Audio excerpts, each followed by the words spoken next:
Donna Quesada, Jon, in practical terms, what would be the first step, as you see it?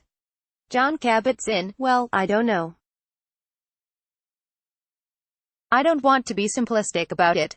I think the most important first step would be to learn how to listen to each other. And to assess levels of risk. And then, take our resources and put them into what is important. But, if we are prevented from doing that by being in these foxhole camps that Democrats only do this and Republicans only do that, no one is thinking about the well-being of the whole. That's a form of disease. So, nothing good can get done that way. And very often, one side is no better than the other. Sometimes it can look like they are better until they get power. Then they start to abuse it, too. So, ethics has to be the absolute foundation of what we do. Ethics and morality. When we say, all the people, we mean all the people. We the people. All men are created equal. Well, it's all people are created equal, not just men. We need to actually be enshrined in our laws about equality in a way that we haven't. Because the country's history was all white men at the signing of the Declaration of Independence. And not just white men, but landowners, wealthy people. And there has been a battle ever since then, and even before then, about whether democracy means the sharing of good fortune, of wealth, or whether it's concentrating the wealth in a very small number of hands. And then, everyone else has to fight to maintain the second-class citizenship. These are profound issues.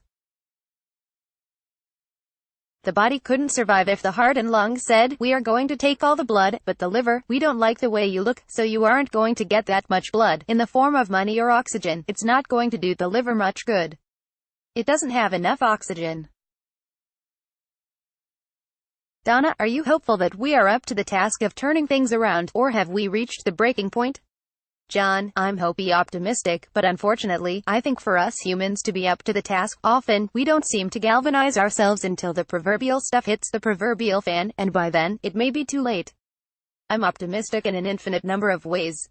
But, I'm also appalled at how much self-interest drives wealth inequality and resource inequality. It's no longer even in the self-interest of the wealthy to do that because it's going to create more hoarding all the water. An environment where some people get water and other people don't get water. This is a prescription for the people with the water to lose because it's untenable.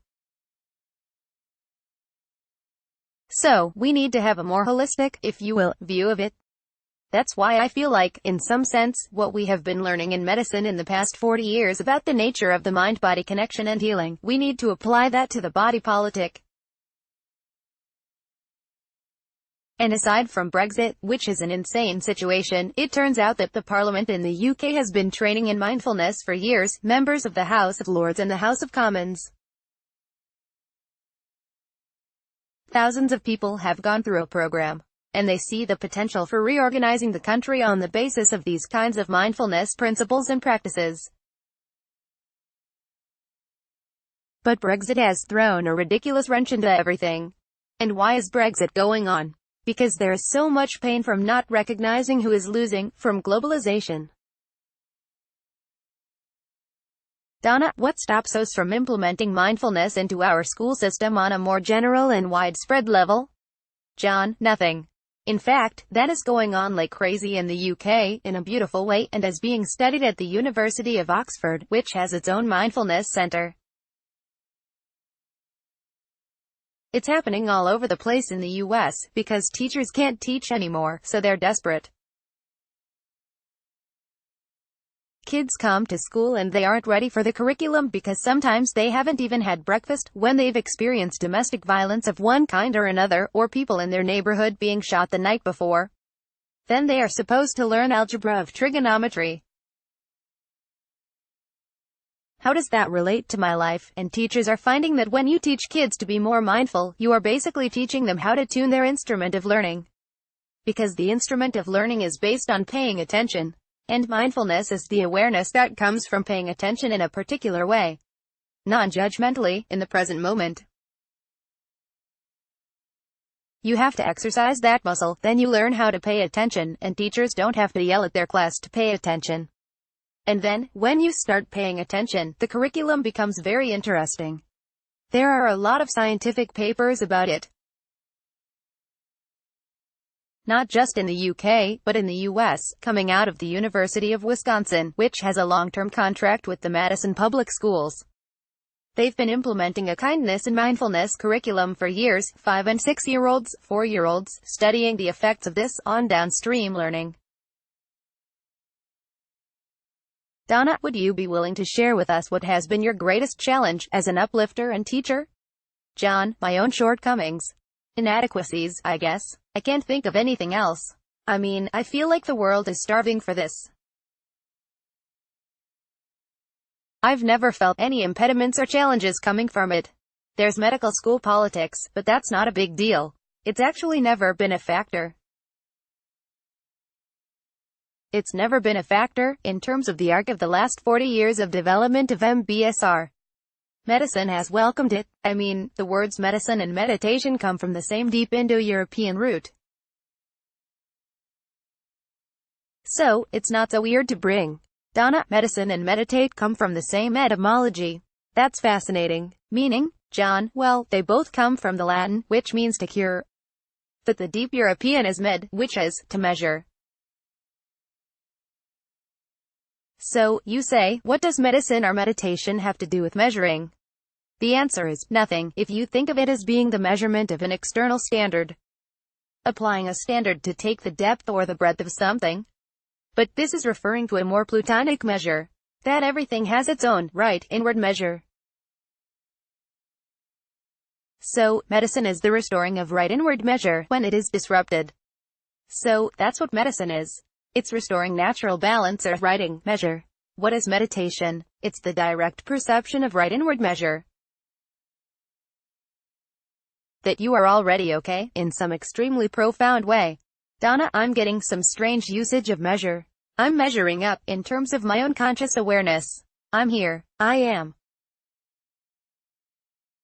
Jon, but that is often measuring against an external standard. So, what we are talking about is not so much measuring up, that way, but in the sense of profound completeness. So, it's beyond measure, in a sense.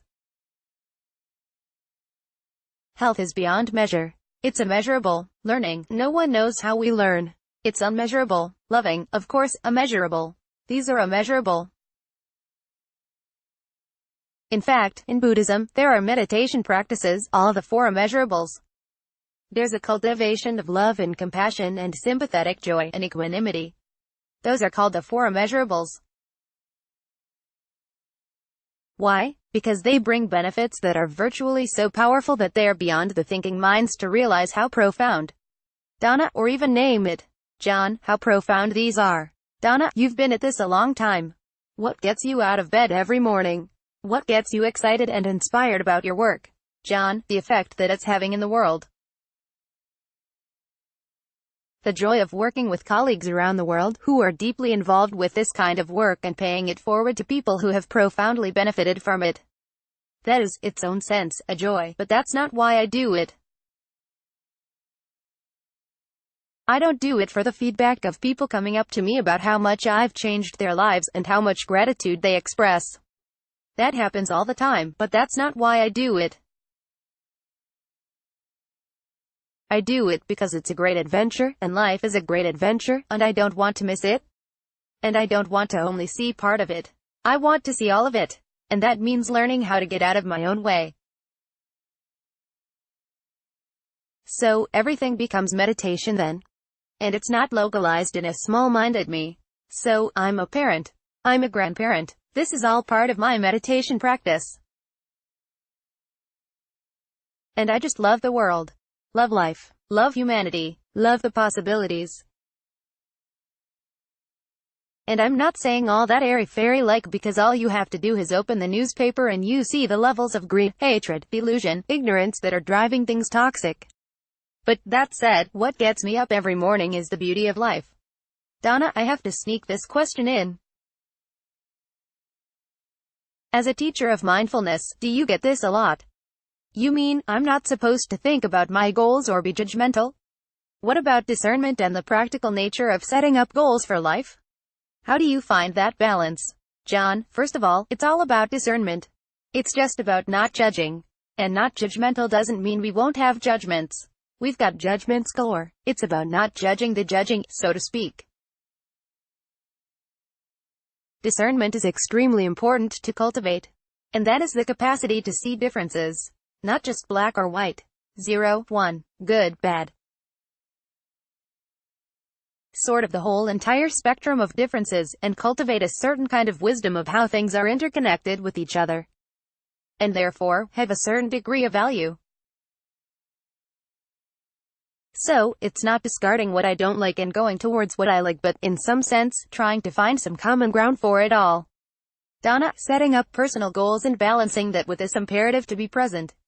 John, I like that you used the word imperative. Yes, it is an imperative. At the same time, we try to stay away from using the word imperative when we do guided meditation. Now, breathe, which is basically a command. We invite people to breath in, hearing, or breathing, or touching, or awareness. So, you can kind of process, rather than a fixed noun kind of structure. But to come back to your question, I feel like the possibilities are endless. And what I love the most is this sort of deep sense of the miracle of being alive. The miracle of nature. The miracle of life on this small planet.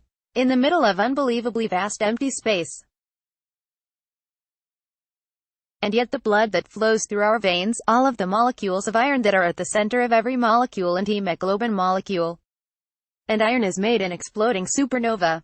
That iron is also the proffering ring in our hemoglobin. It's almost identical to the proffering ring and chlorophyll in all of the plant life that allows us to capture sunlight from the sun and create oxygen and carbon. That has a porphyrin ring too, but it has magnesium at the center. It all came out of exploding supernovae. We are so much stardust, and integrated into the universe and everything else. If it didn't come out of the supernova, it came out of the Big Bang. So, every atom of our body, and every quark inside the cranium of our head is the most complex organization of matter in the known universe. Trillions and trillions of neurons. I'm sorry, synapses. 86 billion neurons, at last count. Trillions of synapses. So, we are incredibly complex organisms. And there is a certain kind of magic, and mystery, and beauty in that, which I think should be turning all the kids in school onto science, into the miracle of being who they are. When people feel at home in the universe, even in the midst of all the mystery, then they will find their own way to contribute to this home of ours, in ways that will be healing, innovative, transformative, and ethical. Donna, it's almost too much for the brain to contemplate. I am the river, and the trees, and the universe, and the planet, and I'm literally stardust. John, it's important to differentiate brains from minds because the mind is so much bigger than the brain. Donna, because even while trying to contain that on some level, the mind, or has it the brain, jumps to, oh, I've got to do that thing next week, oh, I've got to call so-and-so. And so, it's always that bouncing back. And yet, the critics will say, I have to have goals. What do you mean, John? It's not about not having goals. It's about knowing and setting the goals. And then, how does one approach the getting there? It's not obvious how one attains your truest goals. There is a certain kind of letting be and letting go that's involved. And so, that itself is an art form. All of the meditators that I know are extremely accomplished people. They are busy. They do a lot of work. They aren't just sitting around under a mango tree all the time contemplating their breathing. Although that isn't a bad thing to do from time to time. They are turning life itself into the meditation process. And of course, going on a retreat from time to time, to deepen things and tune the instrument. The people that I know that are into meditation.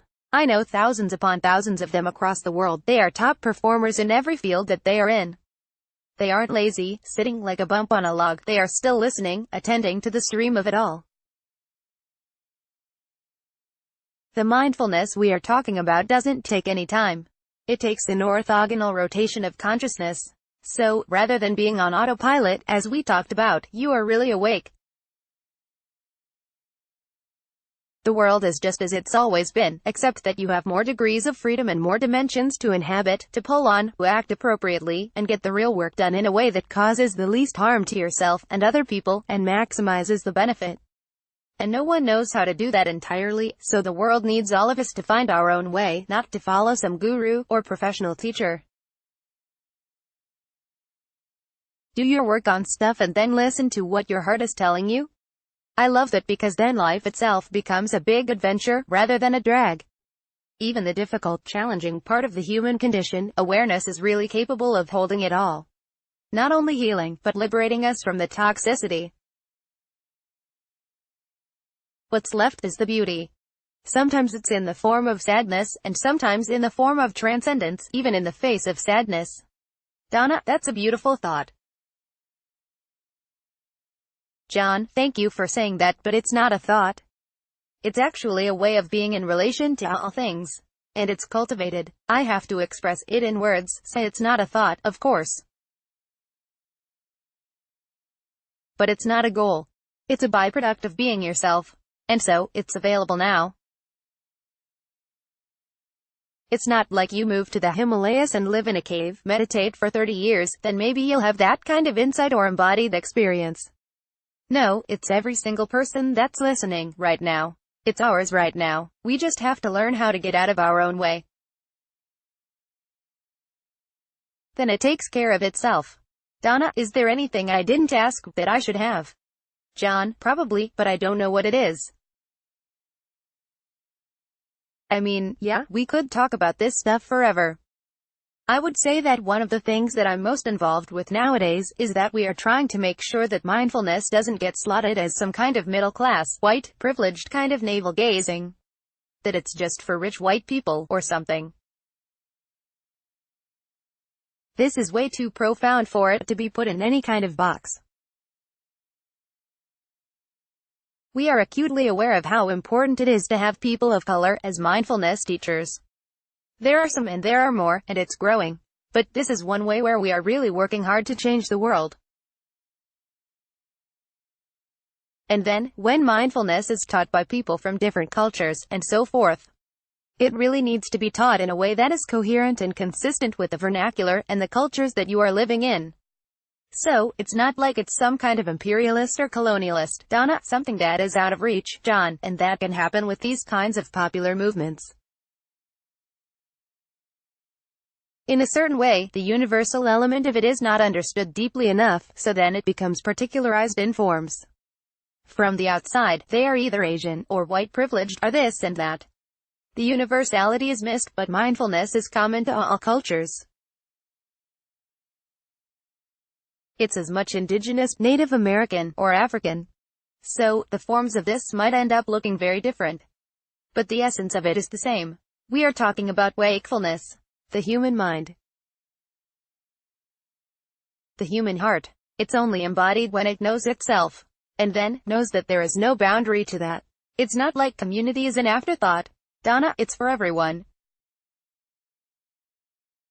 Jon, there's no separation between self and others. It's we're all in this together. And on a global, planetary, as well, without disregarding the beauty of particular cultures. Donna, thank you for that. Jon, I would just like to tell you it has been a joy and an honor to spend this time with you. Jon, thank you. It's wonderful for me to talk with you. Very thoughtful questions coming out of your own life and experience. Otherwise, you can't really do an interview like this. I feel completely met by you. So, let me express my gratitude right back at you. Donna, thank you. And thank you for the